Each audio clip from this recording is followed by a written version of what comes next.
¿Qué tal amigos? Buenas tardes. Sean bienvenidos a TV UJAT, Trascender en el Conocimiento. Muchas gracias a, como siempre, nos siguen por el 107.3 de FM, Voz Universitaria. Usted que va en su vehículo, muchas gracias por estarnos aceptando. Y les quiero comentar que la hepatitis es un virus serio que puede atacar al hígado.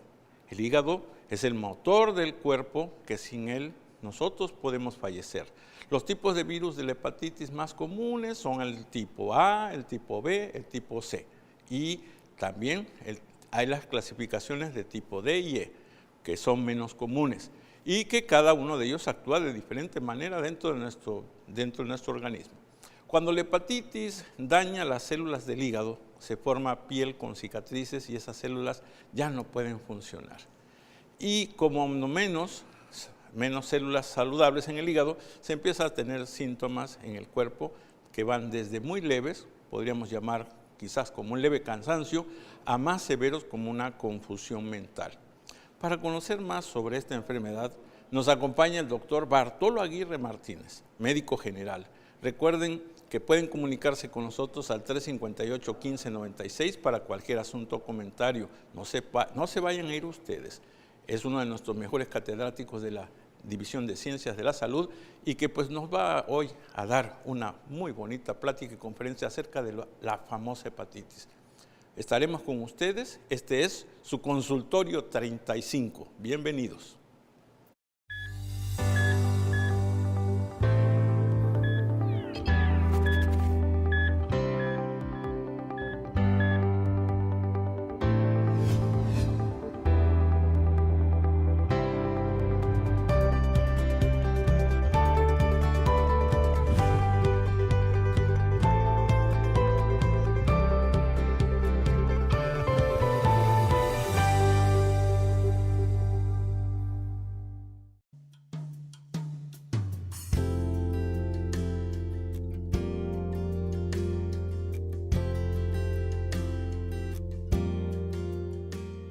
¿Qué es la hepatitis? La hepatitis es una inflamación del hígado. La afección puede remitir espontáneamente o evolucionar hacia una fibrosis, cicatrización, una cirrosis o un cáncer de hígado. Los virus de la hepatitis son la causa más frecuente de las hepatitis, que también pueden deberse a otras infecciones, sustancias tóxicas, por ejemplo el alcohol o determinadas drogas, o enfermedades autoinmunitarias. La hepatitis A y la E son causadas generalmente por la ingestión de agua o alimentos contaminados.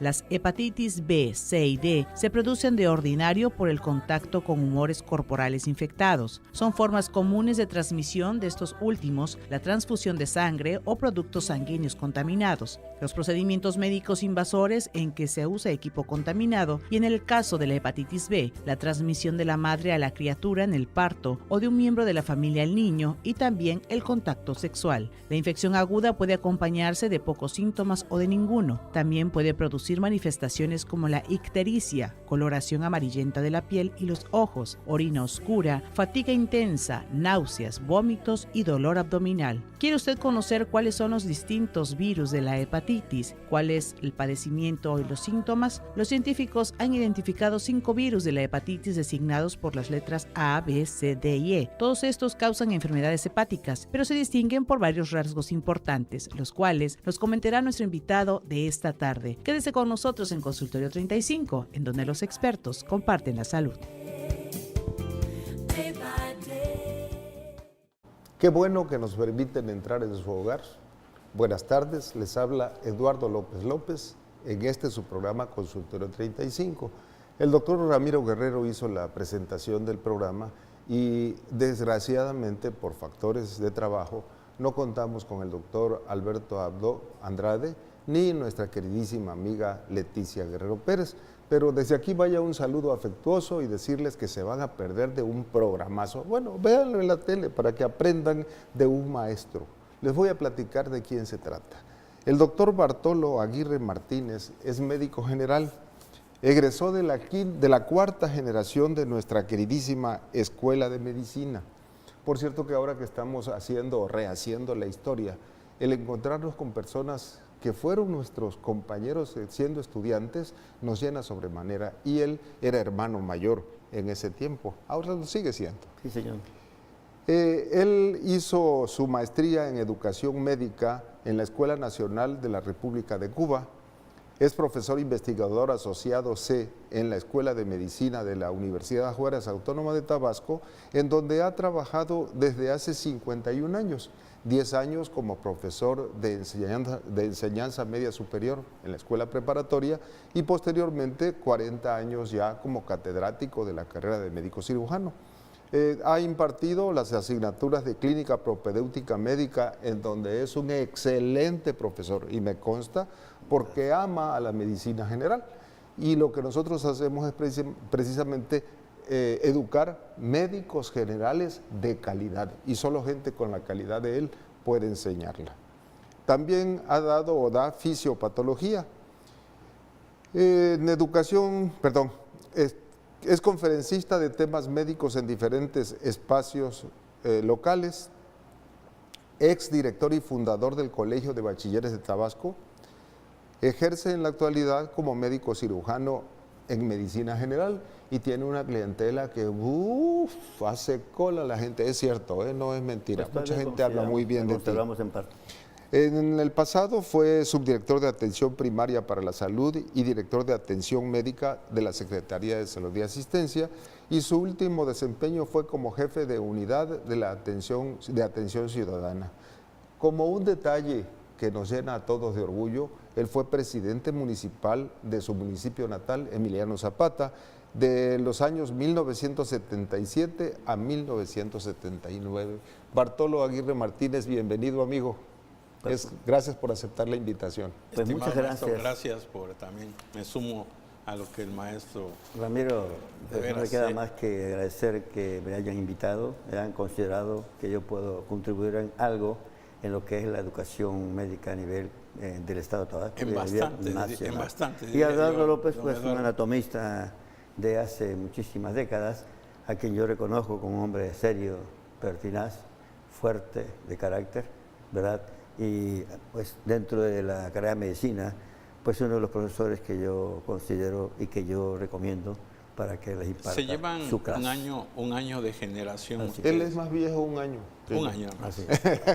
Cuando digo es más viejo, me recuerdo inmediatamente a Eduardo Pedrero Bocanegra, que acaba de cumplir 80 años de edad Así y lo es. Y lo celebró en celebramos. grande el día de ayer, ¿fue? Ayer se ayer fue. celebró. Dice, lo único que te prohíbo es que digas que yo fui tu profesor. Entonces no se lo digan, ¿eh? No fue mi profesor.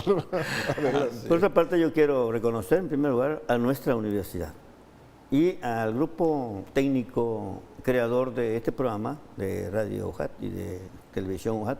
Yo estoy muy pendiente de ello porque yo creo que es un espacio de difusión de la cultura, la ciencia, la tecnología, y ya considero que tiene un rating muy interesante en el estado de Tabasco y en el sureste y sur de la República Mexicana. Lo que Evidentemente. es felicitar a los creadores de este programa y sobre todo a las autoridades universitarias, desde el rector hasta todos los jefes y directores de departamento. Esto a mí me engrandece mucho porque pues yo soy de la cuarta generación, estudié preparatoria aquí en Villahermosa porque cuando terminé mi secundaria no había dónde, en Zapata.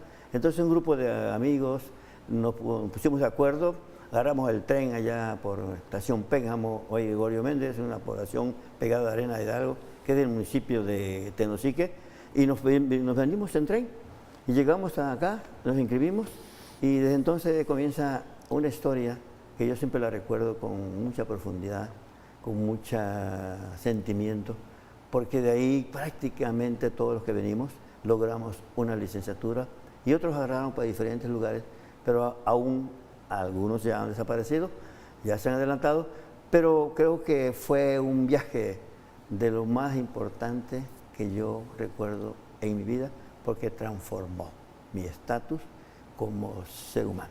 Te recuerdo hospedado en la casa del doctor Jorge Méndez Rico, Así es. que ojalá esté tranquilo en su enfermedad que lleva.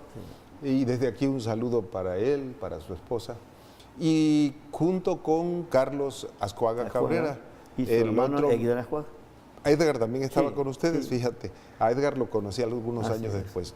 Y quien forma parte de esa tripla que era la generación de ellos, Sí. era Francisco Quevedo Romero, Así es. anestesiólogo. Anestesiólogo. Es una época muy bonita para nuestra escuela porque carecíamos de todo, pero teníamos lo principal, corazón.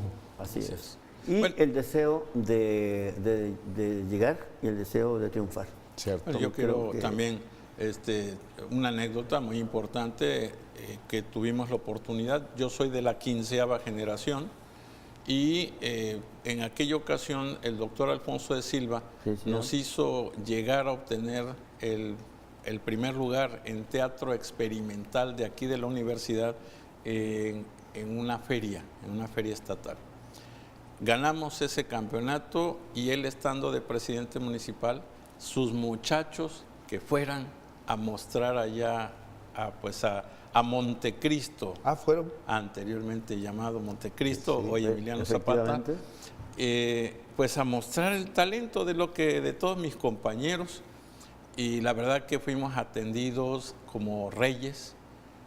Inolvidable ese encuentro, que después esa cena a la orilla del malecón de Emiliano Usumacinta. Zapata, acompañados de una marimba extraordinaria y al lado de nuestro profesor y presidente municipal. Qué hermoso. Entonces digo, tiempos verdaderamente Claro. inolvidables a como los hemos seguido teniendo ahí en reuniones, en áreas de trabajo dentro de lo que es nuestra sala de maestros, y que pues distinguido como siempre, como todos los que ahí se sientan, pues más hoy que lo tenemos aquí enfrente a disertar algo, a platicar. Vamos a platicar un acerca de la padecimiento hepatitis. muy común. Pero quisiera yo agregar dos cositas más Sí, señor. de mis recuerdos tuyos. ¿Hiciste una especie de residencia o de estancia en el Hospital Juan Graham que te ocupó 4 años 4 y que años. fue dedicado a un ejercicio médico extraordinario, rodeado de nuestros profesores que te fueron de alguna manera soltando Sí, señor. oportunidades y te dieron habilidad y conocimientos? Sí. Eso, el Hospital Juan Graham tal vez fue la primera generación Sí. de... Sí, Bueno, en esa época el director, vamos a, en un momentito, vamos a dar un mensaje que necesitamos hacer, un promocional, y vamos a platicar de esa parte bella, de esa parte que usted vivió. Amigos, vamos a seguir conversando. Ahorita estamos de vuelta. Muchas gracias. muy bien.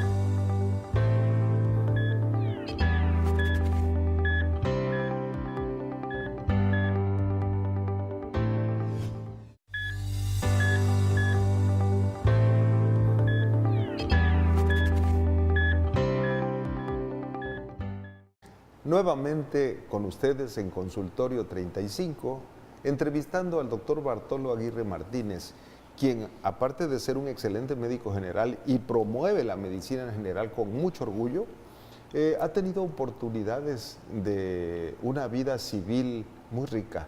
En este momento nos platicaba una anécdota de cuando él era residente del hospital. Adelante, doctor. Sí, bueno, creo que la oportunidad de la profesión nuestra nos da muchísimas opciones de estar en estatus a veces muy difíciles, a veces muy agradables, a veces muy desagradables.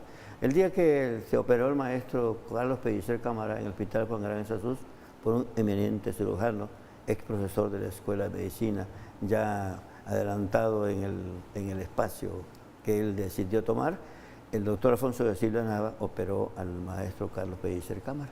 Él inclusive tuvo un ofrecimiento del Instituto Nacional de Bellas Artes, en donde le ofrecieron todo para que se operara en el Centro Médico Nacional en México. Él dijo, aquí están uno de los mejores urólogos, que es el doctor Alfonso de Silva, entonces profesor de la Escuela de Medicina, de la clase de nefrourología, y él lo operó.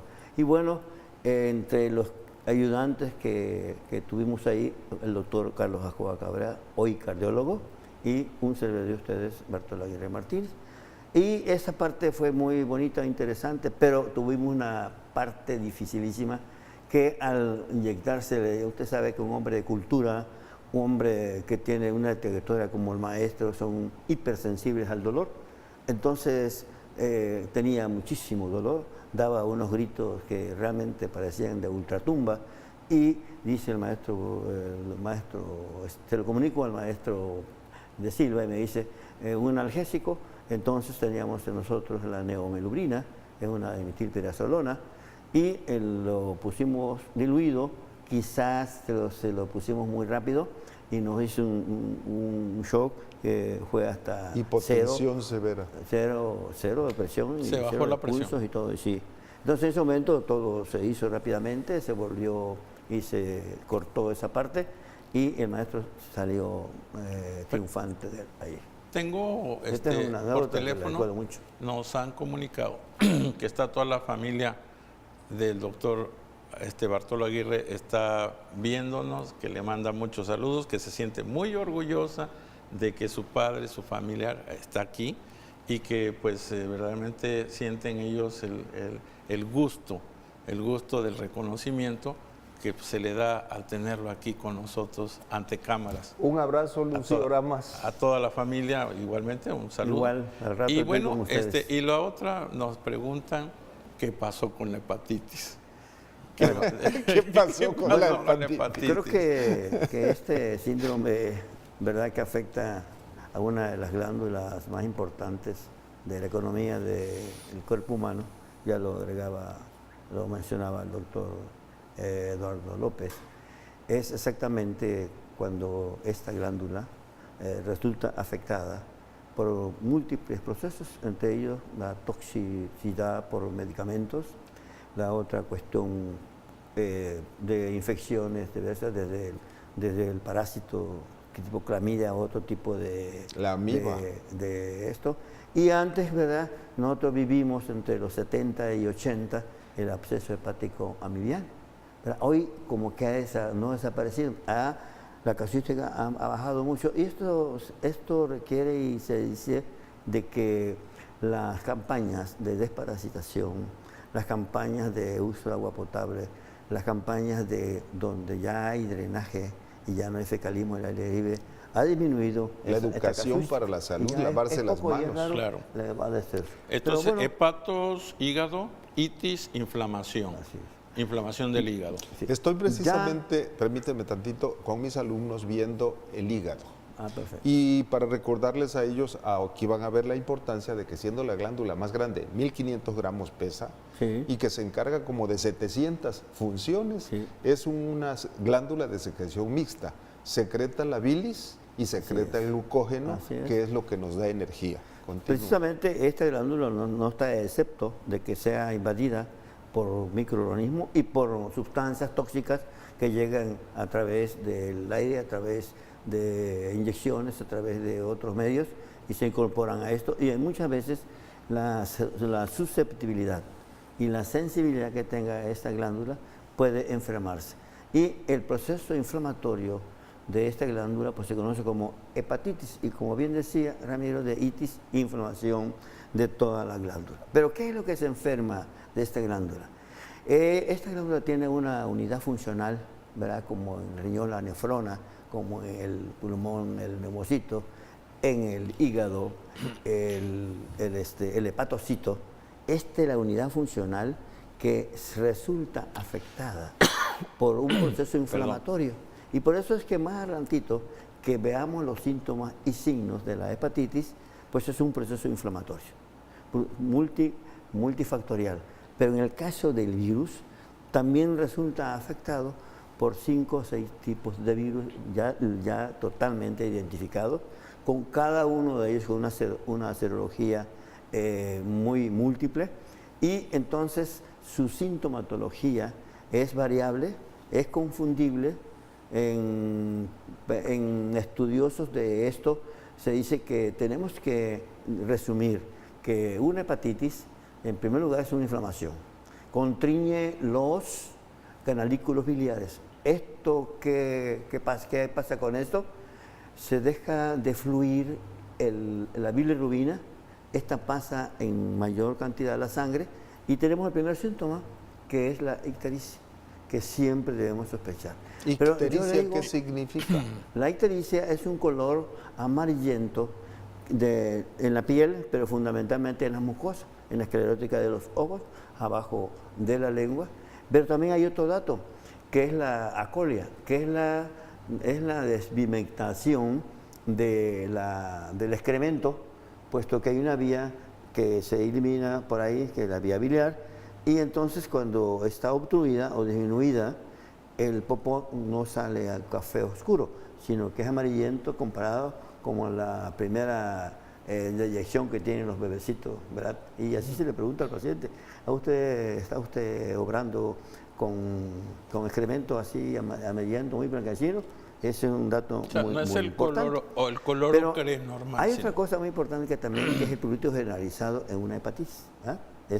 Y bueno, cuando ya realmente Perdón, se ¿qué sospecha. es prurito? El prurito es una comezón, ¿verdad?, que es en todo el cuerpo. Entonces, el diagnóstico diferencial de este prurito es que es generalizado en infecciones de tipo virales. Y no así cuando hay, por ejemplo, una dermatosis atípica o atópica que es en diferentes partes del cuerpo. Es localizada o regionalizada. Aquí el prurito es generalizado porque la hepatitis pasa el virus también, sobre todo que las áreas biliares son las que se fijan en los receptores de la piel y por eso se causa una comezón.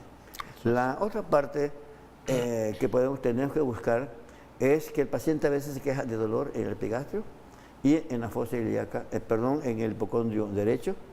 Y si ya el médico... ¿Qué es el hipocondrio? Es el costado derecho que está por debajo de la costilla.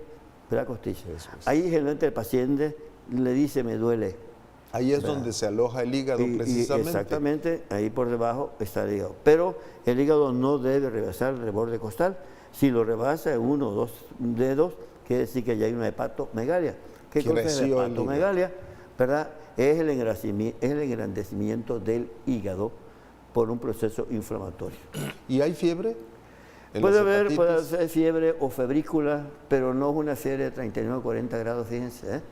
Y el dolor, fíjate, prácticamente, como vemos en las cuestiones del dolor, en los recorridos del dolor, la glándula cuando se inflama es capaz de expander la cápsula de Gleason, que es una membrana que pega contra la pared y hace un dolor de tipo referido.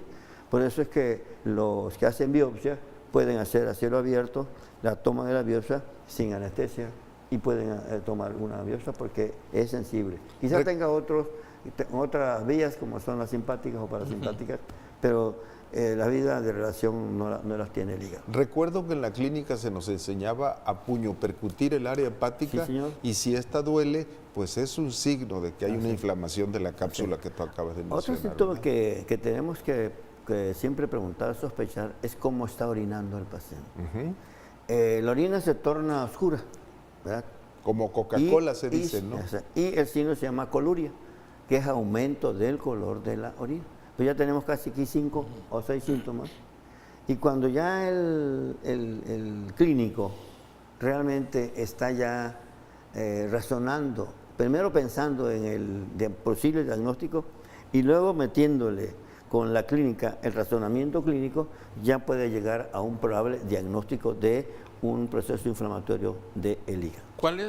¿Cuántos tipos podríamos hablar entonces de tipos de hepatitis se derivan de todo este cuadro, de toda esta sintomatología? Bueno, mire, según las clasificaciones mundiales, hay 5 clases de hepatitis: la A, la B, la C, la D y la G. Realmente a la que todas son posibles causantes de gravedad, otras son subclínicas, es decir, que no dan síntomas y que a veces nos vamos con un simple resfriado, una rinorrea que es escurrimiento nasal, un ataque al estado general, como si tuviera flojera, astenia, no ganas de trabajar, tiene un poquito de sueño. Y también ahí puede haber vómitos, náuseas y vómitos. O sea que la sintomatología de una hepatitis es bastante florida, pero también confundible cuando la experiencia del clínico no ha visto casos como ellos. Ustedes saben, como clínicos que son, uno en ortopedia, traumatología, el otro como angiólogo, etcétera, pues saben que la parte principal de un diagnóstico es el estudio clínico, ¿verdad? Y el estudio clínico te enseña, ¿verdad? Primeramente, cerca de 5 o 7 parámetros para hacer el estudio semiológico de una enfermedad, que son la evolución de la enfermedad, cuando inició, ¿verdad? El sitio de la molestia. ¿Ah? Tercero, ¿qué fenómeno pudo haberlo ocasionado? ¿Sí? Cuarto, ¿con qué se quita este dolor? Vamos a un promocional. No se pierdan de esto, que es interesante para poder distinguir de qué hepatitis estamos hablando. Estamos con ustedes en un momento.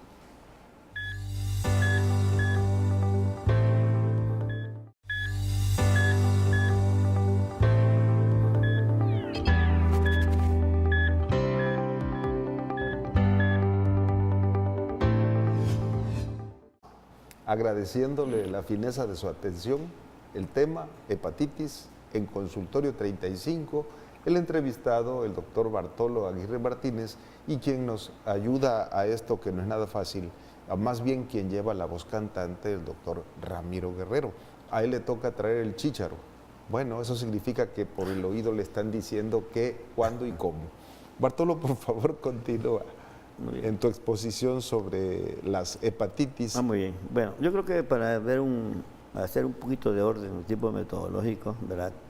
Es que a la gente le interesa cuántas clases de hepatitis hay. Y esto es interesante porque, si bien es cierto, y ya lo he dicho y lo repito, no es tan fácil diagnosticarlas, hay que sospecharlas para hacer el diagnóstico, creo que sí tenemos que tener muy en consideración que la hepatitis A, por ejemplo, es una hepatitis que no es tan letal como la hepatitis B.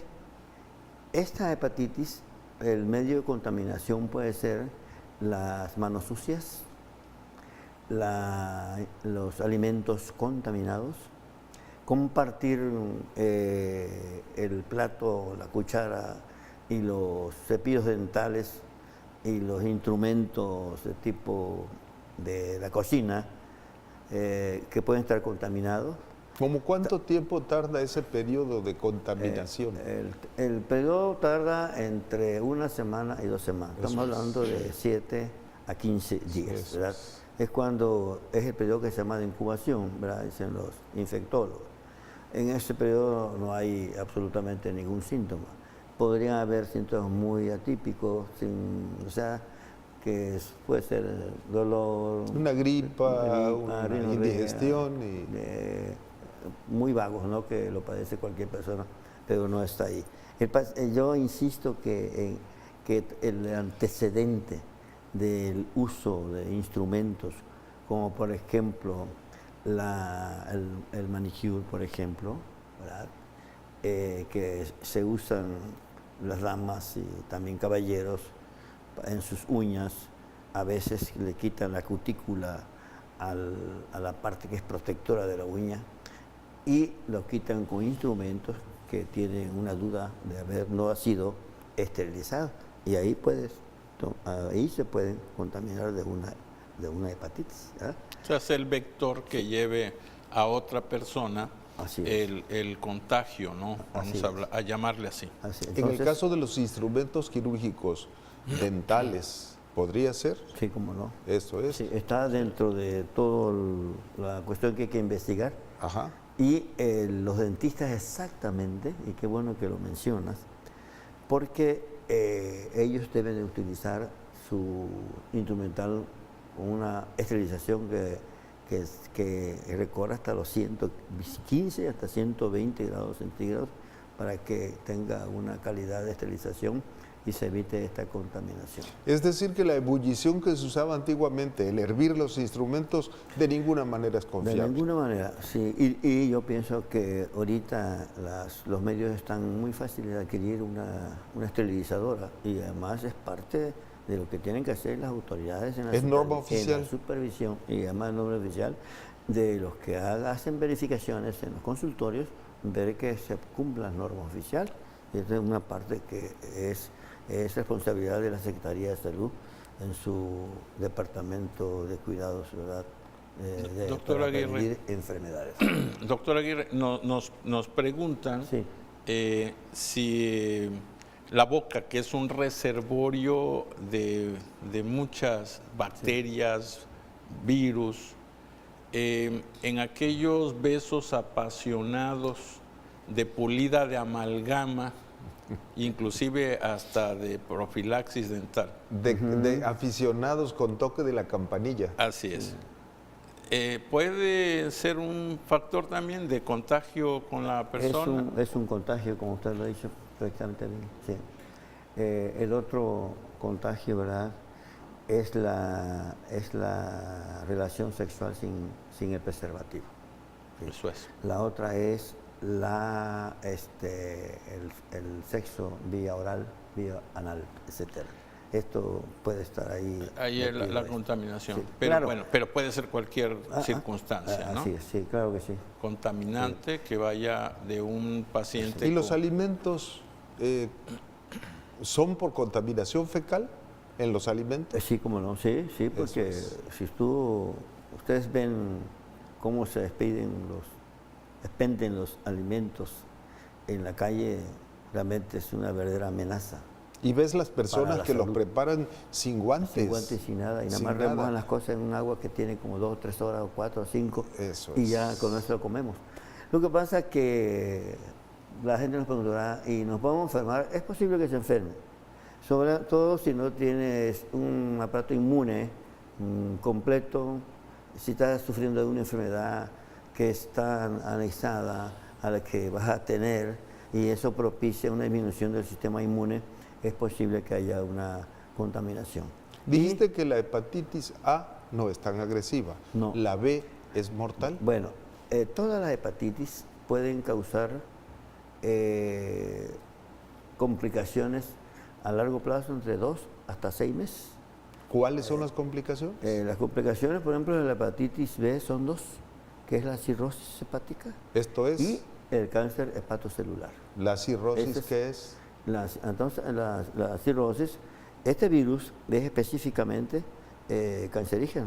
El B. El B. Este sí, realmente, inclusive existe una vacuna que se pone a la edad de los 6 años hasta los 90 o 100 años que tuviera el paciente, porque la única forma de prevenirlo es la vacuna, sobre todo en el esquema de vacunación que tiene el sector salud, precisamente tiene esta vacuna. Tú que como es la experto en antiviral tipo fisiopatología, B. como experto en fisiopatología y que le enseñas, Sí. ¿cómo le dirías a los alumnos qué hace el virus con el hepatocito y qué hace en sí en el hígado? Sí, al inicio de la plática hablaba yo exactamente del hepatocito, que es la unidad funcional del hígado. Que el virus, ¿verdad?, libera sustancias que son de tipo inflamatorias e inflaman a la unidad funcional que es el hepatocito. La unidad funcional, si recordamos, tiene una vena, una arteria y un canalículo biliar. Precisamente cuando se inflama, el canalículo biliar se comprime por fuera, ¿verdad?, se ocluye, y por dentro se obstruye. Y esto hace que haya un aumento de la bilis. Se regresa la bilis a la sangre. ¿No? Se regresa la bilis a la sangre, y esto hace la coloración amarilla de la piel. Ahora, hablaríamos de que la bilis, pues para información, ¿no?, es después de que han cumplido sus días de vida, los eritrocitos, Bueno. Sí. y que pues terminan sus 20 y tantos meses. días. Son 120 ya- días que dura un eritrocito. Y ya entonces se elimina, pues se están formando nuevos y salen en forma de sales biliares, se Así es, transforman en el hígado, ¿no? Sí. Exacto. Todo tiene un metabolismo y todo tiene una circulación propia que se va ¿cómo se va a eliminar? Por varias vías, o sea, vía riñón, vía hepática, Exacto. fundamentalmente. ¿Y la bilis también es un humor para la digestión? Así es. Se diluyen en él Sí, sí. las vitaminas liposolubles A, D, E, Sí. K, Ajá. y si no está en cantidades suficientes, pues va a haber defectos en la absorción de las vitaminas. Ahora, siguiendo con la pregunta de que las clases de virus, ¿cuál podría ser la más agresiva? Todas. Pero hay entre todas una más agresiva, en este caso, el virus de la hepatitis B. Creo que cuando se sospecha, y yo recomiendo que si tienen los síntomas que ya hemos mencionado, entre ellos la ictericia, ¿verdad?, que es el colorado amarillento de la piel, de la popó y de la orina, en ese momento se manda a tipificar. Eso es ¿verdad?, importante. ¿cómo se llama? La bilis, ¿verdad? ¿Sí? Lo otro es... La muestra, perdón, la se muestra. toma por endoscopía No, o cómo. la muestra se toma por la sangre. Eso es serosa, Es serosa, así en es. el suero. Y entonces se hace la eliminación de la otra parte y se queda con el suero. Y ahí es donde se puede inclusive contabilizar, ¿verdad?, el número de virus y las proteínas que tiene este virus, que son agresivas, proteolíticas, y son las que lesionan prácticamente al hepatocito. Prácticamente lo que hace entonces el virus es que destruye el hígado. Así es. Y el hígado trata porque es muy hábil para regenerarse. Así es. Se regenera, pero ya no adquiere esa arquitectura que decías de las tres vías y el orden que lleva el lobulillo hepático, ¿no? Así es. Y entonces se trastorna todo y se vuelve duro. Eso es cirrosis hepática. Así es. Eso ya sería una de las complicaciones entre el carcinoma hepatocelular, que es el cáncer hepatocelular, y la cirrosis hepática. Pues yo creo que nos quedamos con la cirrosis hepática. Un pasito, ¿verdad? Porque es una enfermedad crónica, eso se croniza. Hablar Ahora de- bien, siguiendo con la cuestión de la cirrosis, todos esos virus nos pueden causar una cirrosis a largo plazo. Cualquiera de los cinco, De perdón. los 5. Algunos que se eliminan por una razón natural.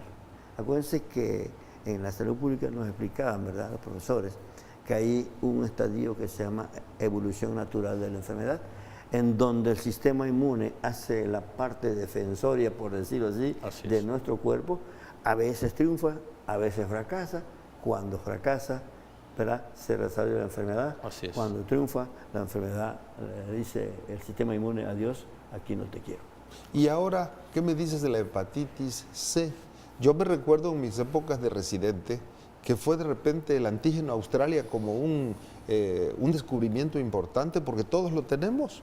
Y entonces, ¿cuándo es la hepatitis C?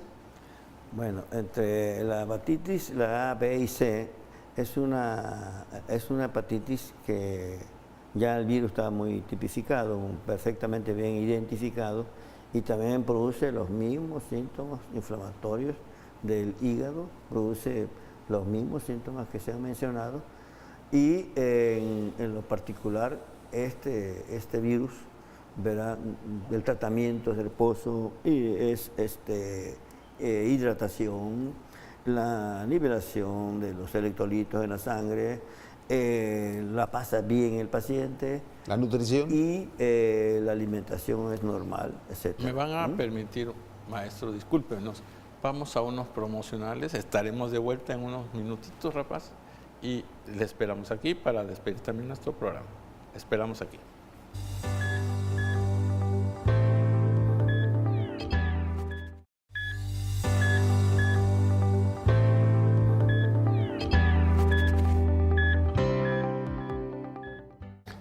Gracias, amigos. Seguimos en Consultorio 35.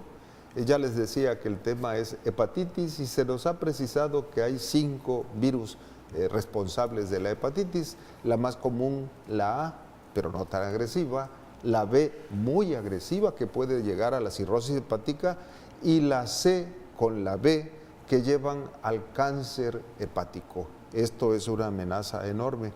La D y la E, bueno, no hemos hablado de ellas. Adelante, la G, doctor.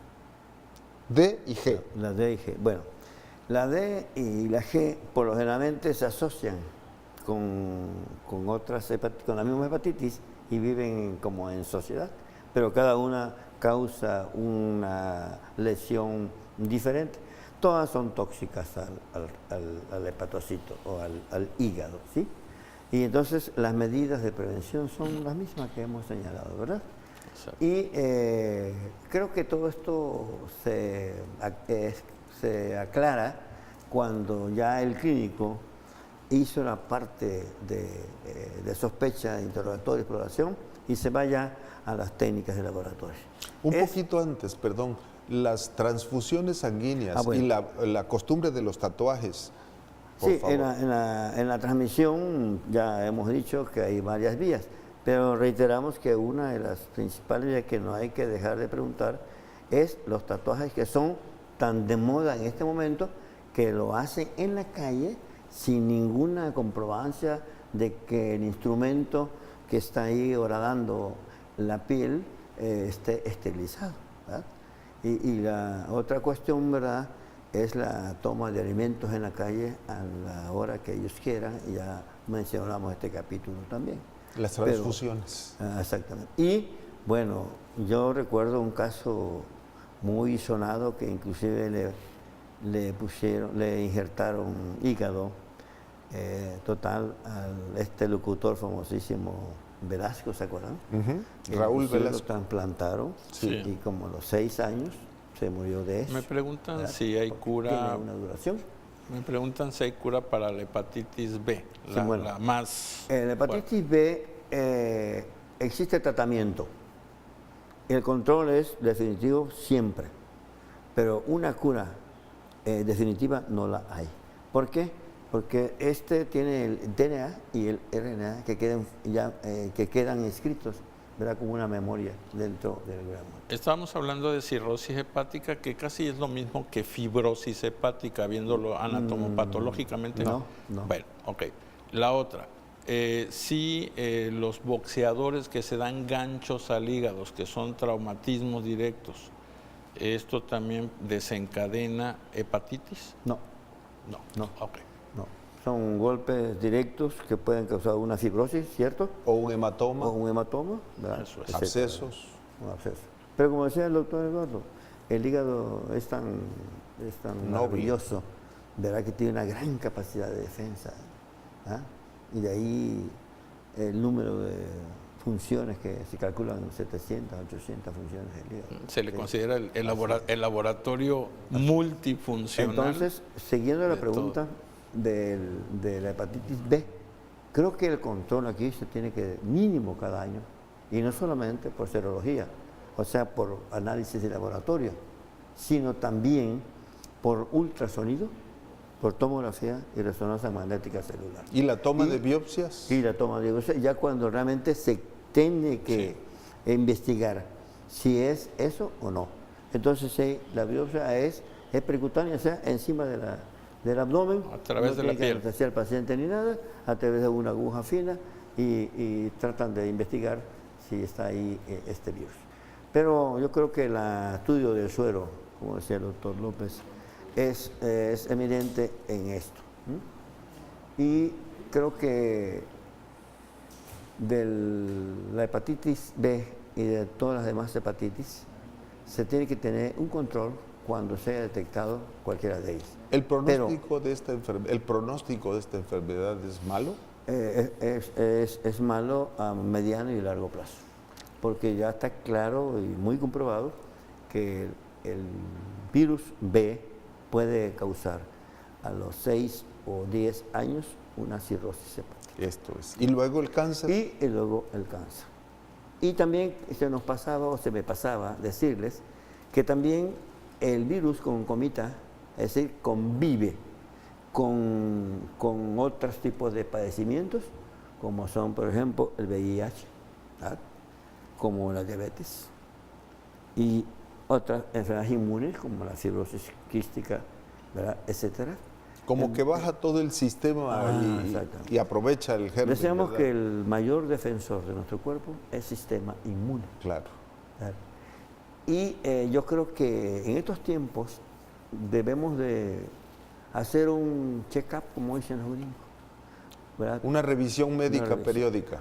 Y hay otra cosa que nos estaba pasando, que los viajantes que recorren el mundo nos pueden traer esa enfermedad que no teníamos acá en México y que la estamos padeciendo. Ya Por se eso habla- ahorita, Sí. por eso ahora, realmente hasta el pasaporte te obliga la cartilla de vacunación de tu nación, de tu estado, porque, bueno, la migración que es histórica en el ser humano trae como consecuencias, pues, cultura, trae otras cosas buenas, pero también trae enfermedades. Enfermedades. La vacunación internacional hoy es una de las exigencias en casi muchos de los países, sobre todo hacia aquellos en los cuales las zonas endémicas del mundo, pues hay mayor presencia de ciertos tipos de padecimientos, ¿no? Así Doctor, con respecto a los cuidados, ¿cómo podemos prevenir? ¿Cómo podemos hacer para no tener hepatitis, cualquiera de sus tipos de serología? Bueno, yo creo que la hepatitis, hay una buena información a nivel mundial, a nivel nacional y a nivel estatal. Mucha gente, sin ser médicos, hablan de la hepatitis viral, porque una de las causantes más importantes del cáncer del hígado es precisamente haber padecido una hepatitis y que hayan comprobado que es tipo B. Las demás también pueden causar una cirrosis, ¿verdad? Y más allá también un cáncer. Pero este está comprobado que es el que más puede producir un cáncer, que es el virus B. Los medios masivos de comunicación han hecho creer que el trasplante hepático está accesible. No. Desde luego que es una posibilidad. Me recuerdo, aparte del locutor que tú decías, a Rafael, Ajá. también tuvo un trasplante. El pero cantante son español. sumamente caros, Claro. de centros hospitalarios Sí, señor. muy elevados De alta y que especialidad. no está accesible. Entonces, amigos, lo Así que es. importa es prevenir, Así lo que es. importa es llevar buena higiene, cuidar nuestro cuerpo. Se me estaba pasando algo que me señalabas en el intervalo de esta plática, es la transfusión de sangre. La transfusión de sangre, cuando se hacía de manera irracional, hubo muchos contagios de hepatitis. Hoy se ha disminuido esto porque es obligado que el donador pase por ciertas pruebas de identificación de estos 5 virus y sobre todo del virus B y el A. Eso es. El G prácticamente es un virus que convive con los otros virus, que podría también ser una parte de la severidad del cuadro del virus original.